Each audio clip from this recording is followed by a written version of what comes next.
subscribe official iNews channel. Dan jangan lupa klik tombol notifikasinya.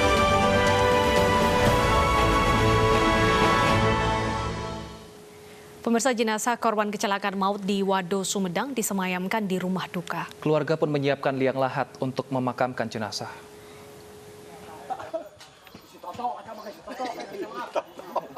Warga Kampung Pasir Laja, Desa Paku Haji, Kecamatan Cisalak, Subang ini mulai bergotong royong mempersiapkan pemakaman warga mereka yang menjadi korban tewas akibat kecelakaan di Wado, Sumedang.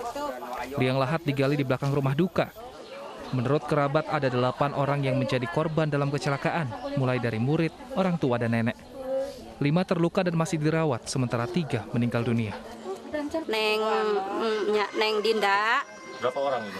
Neng Didia 2, neneknya 1. Berarti satu keluarga kehilangan tiga orang. Kehilangan 3. Meninggal yang 3 orang. Iya, perempuan. Orang tuanya? Luka. Bapaknya luka orang tuanya masih di rumah sakit dirawat.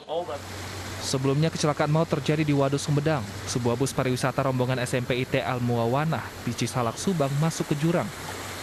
Puluhan korban meninggal dunia akibat kecelakaan tersebut. Dari Subang, Jawa Barat, Yudi Heriawan, iNews melaporkan.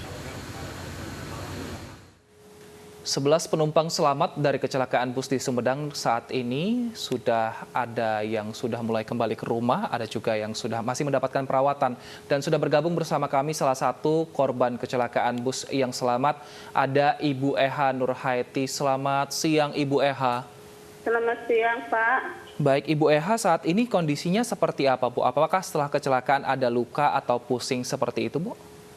Ada luka pinggang yang sakit, punduk, ini bencenul gitu kepala.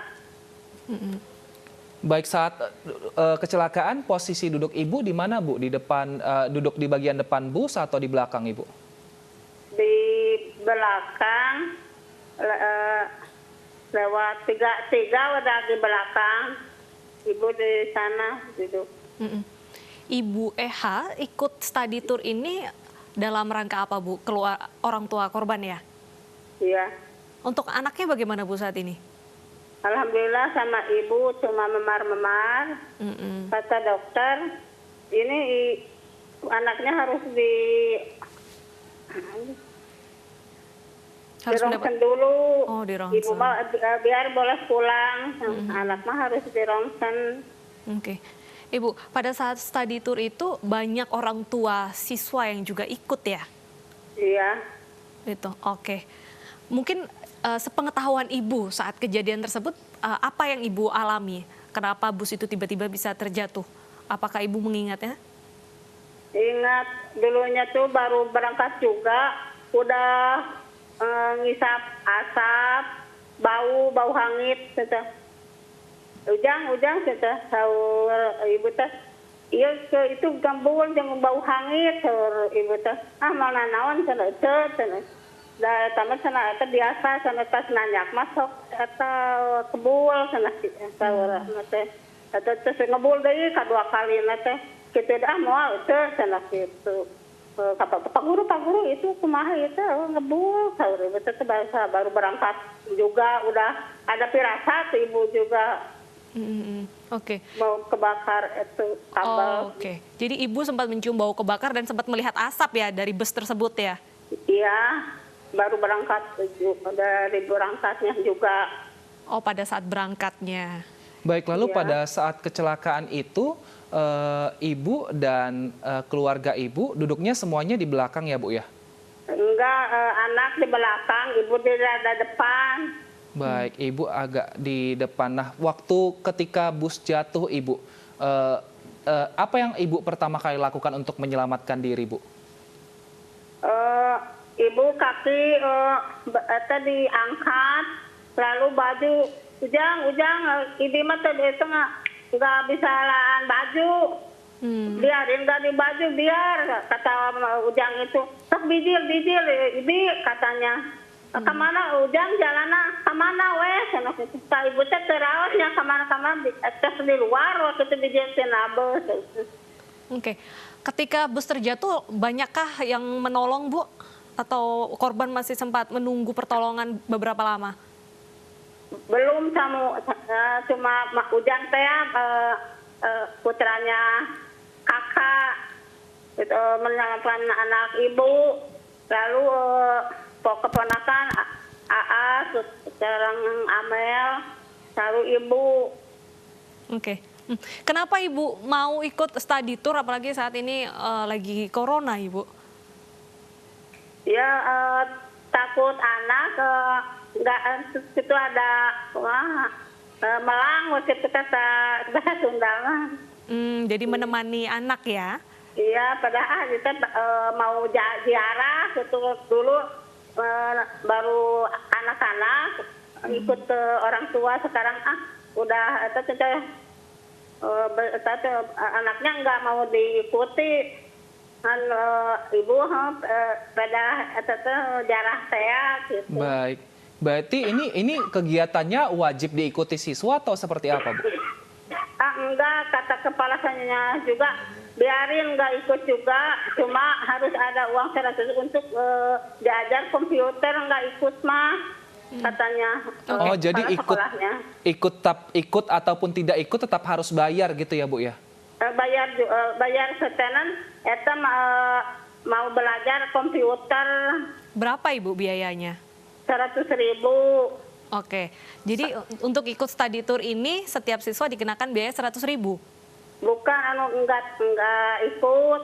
Kalau yang ikut mah 350. 350.000 ya? 350.000 itu untuk satu orang saja atau mungkin ibu kan seperti berangkat sama nenek sama anak gitu, itu semua total biayanya gimana, Bu?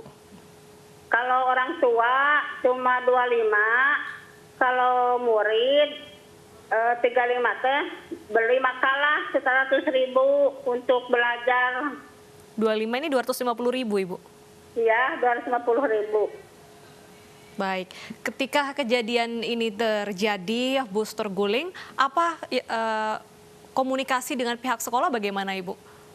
Kata kepala sekolah, ayo Ibu semuanya kan nanti sholat duhur ditarik ke sholat isya, katanya.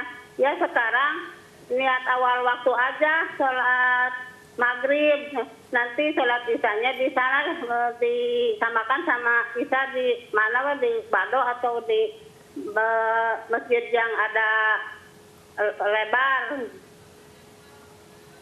Baik, Ibu, kami ingin tanyakan lagi mengenai kondisi keluarga Ibu, khususnya anak Ibu. Kabarnya bisa pulang kapan, Bu? Sudah pulang sama Ibu. Sudah berada di rumah juga ya, Bu? Iya, sama-sama. Kedepannya apakah akan dipantau juga, Bu, untuk kesehatannya? Apakah siapa tahu mungkin ada gejala mengalami pusing dan lain-lain gitu, Bu? Apa? Baik, apakah nanti akan ada perawatan lanjutan untuk putri atau anak Ibu? Enggak, katakan. Enggak ada ya? Belum ada informasi. Baik. Terima kasih Ibu atas informasinya. Semoga Ibu sehat selalu ya, Bu. Tidak kenapa-napa setelah kejadian ini, dan juga kita doakan semoga korban selamat yang lain juga tidak mengalami gejala apapun setelah kecelakaan. Pemirsa, kita ke informasi lainnya. Untuk mencegah terjadinya kecelakaan lalu lintas di jalanan, Pusdiklantas Polri menyediakan lahan seluas 11 hektar untuk sarana safety driving bagi pengemudi roda 2 dan roda 4 secara gratis. Untuk informasi selengkapnya, langsung saja Anda klik www.sindonews.com. Pemirsa, 2 kecelakaan lalu lintas terjadi di ruas Jalan Tol Gatot Subroto, Jakarta Pusat, dan S. Parman, Jakarta Barat, Kamis dini hari. Kedua kendaraan bernomor polisi luar Jakarta tersebut menabrak beton pembatas jalur bus Transjakarta. Kendaraan pengantar paket terguling dengan posisi menabrak beton pembatas bus Transjakarta di Jalan Gatot Subroto, Tanah Abang, Jakarta Pusat pada Kamis dini hari. Kecelakaan bermula ketika kendaraan yang dikemudikan Nur Salim baru saja keluar di pintu tol Selipi atau di depan gedung DPR. Beberapa meter dari pintu keluar tol, Nur Salim mengaku pandangannya terbatas karena derasnya hujan, sehingga sopir tidak melihat beton pembatas bus Transjakarta. Kecelakaan tunggal juga terjadi di Jalan Es Parman, Jakarta Barat. Sebuah kendaraan minibus berplat Cirebon menabrak beton pembatas sehingga beberapa bagian kendaraan rusak. Tidak ada korban jiwa dalam 2 kecelakaan ini dan kasusnya kini ditangani Direktorat Lalu Lintas Polda Metro Jaya.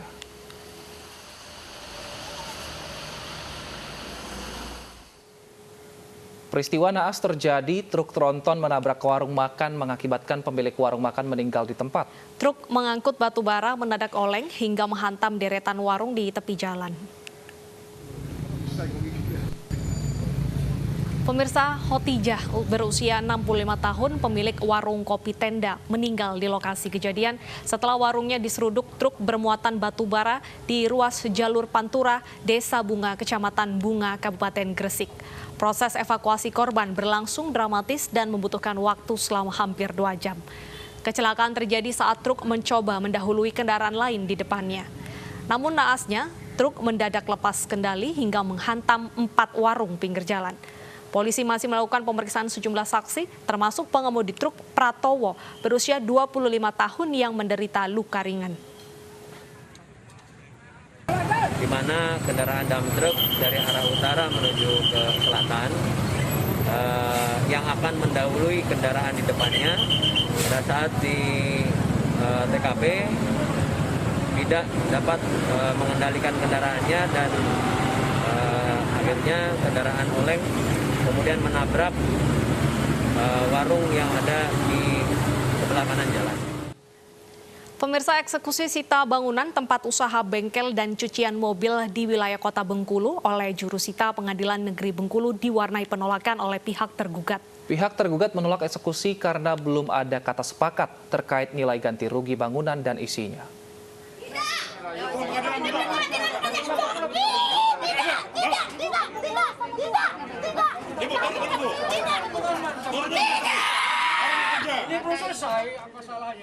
Ibu Noni Lydia menghalau petugas Pengadilan Negeri Bengkulu saat penyitaan tempat usaha cucian mobilnya di Jalan Pangeran Nata Diraja, Kelurahan Jalan Gendang, Kota Bengkulu. Prosesi eksekusi telah diputuskan oleh Mahkamah Agung memenangkan penggugat Zamron. Noni bersikeras agar proses eksekusi ditunda sampai sepakat harga bangunan beserta investasi yang telah ia bangun.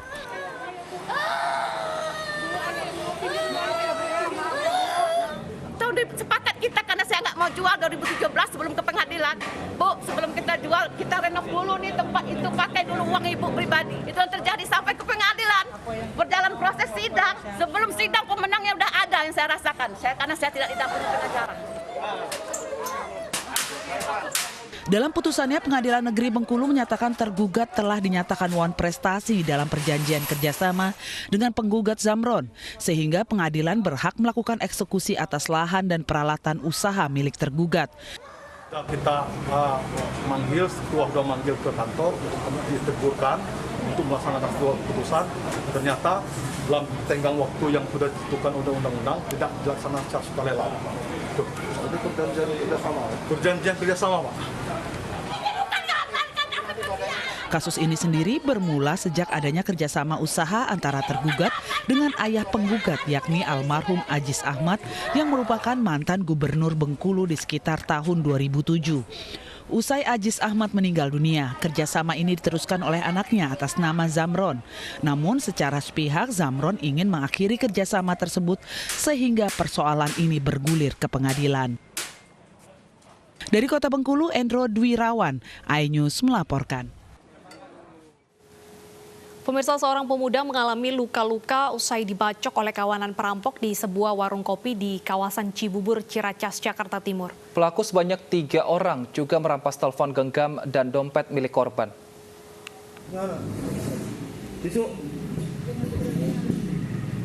Korban perampokan seorang pemuda yang penuh dengan luka di tubuhnya direkam oleh warga. Aksi perampokan yang tidak biasa terjadi di warung kopi terjadi yang berada di Jalan Cibubur 3, Ciracas, Jakarta Timur. 3 orang perampok mendatangi korban langsung merampas telepon genggam dan dompet berisi uang tunai milik korban. Korban tak bisa berbuat banyak lantaran para pelaku dilengkapi dengan senjata tajam. Akibat peristiwa tersebut kini warga mengaku resah dan khawatir.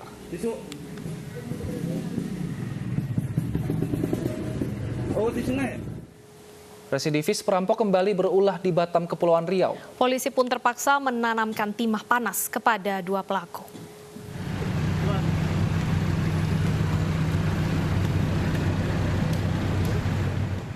Yong Tony harus kembali berurusan dengan polisi. Padahal ia baru saja keluar dari penjara dengan kasus perampokan. Namun kali ini dia ditangkap bersama dengan kelompok barunya, Indra Wibowo dan Sapta. Sementara Fadli masih dicari polisi. Dua perampok terpaksa ditembak karena sempat melarikan diri saat penangkapan. Sejak 3 bulan terakhir, kelompok ini beraksi di beberapa perumahan mewah di Batam, Kepulauan Riau. Terakhir, pelaku beraksi pada Minggu malam di perumahan Diamond Tiban. Pelaku berhasil menggodol berangkas yang berisi harta korban. 160 juta karena yang diambil adalah berangkas yang ada di dalam rumahnya, di mana di dalam berangkas tersebut terdapat beberapa uang tunai, juga handphone, serta beberapa perhiasan. Bu, modusnya seperti apa? Modus dari si tersangka ini, dia masuk ke dalam rumah melalui jendela yang saat itu memang rumah ditinggal dalam keadaan kosong. Sejak Desember 2020, pelaku sudah 5 kali beraksi. Uang hasil rampokannya digunakan untuk berjudi dan pesta narkoba. Ketiga pelaku dijerat pasal 363 KUHP dengan ancaman 7 tahun penjara. Dari Batam, Kepulauan Riau, Gusti Enosa, iNews melaporkan. Tidak bawa swab antigen, ratusan kendaraan putar balik di Simpang Gadok, Jawa Barat. Informasi selengkapnya kami hadirkan usai jeda berikut.